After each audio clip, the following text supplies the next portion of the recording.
اس حدیث کو پڑھتے تھے میرے جد امجد استاد العلماء قبلہ محمد یار شاہ صاحب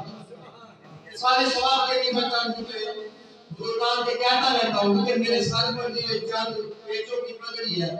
یہ قبلہ استاد العلماء قبلہ یار شاہ صاحب کی جوتی کا صدقہ ہے وہ فرما رہے تھے قرآن اگر انسان کی شکل میں ہوتا تو ولی ہوتا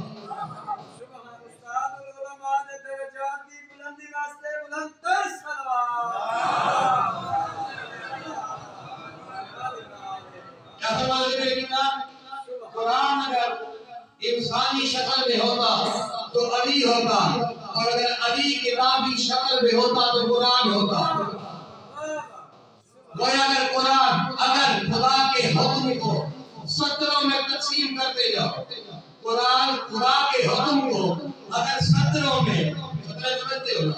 سطروں میں تقسیم کرتے جاؤ تو قرآن بنتا ہے اور اس قرآن کو ایک نقطے میں جمع کرو علی بنتا ہے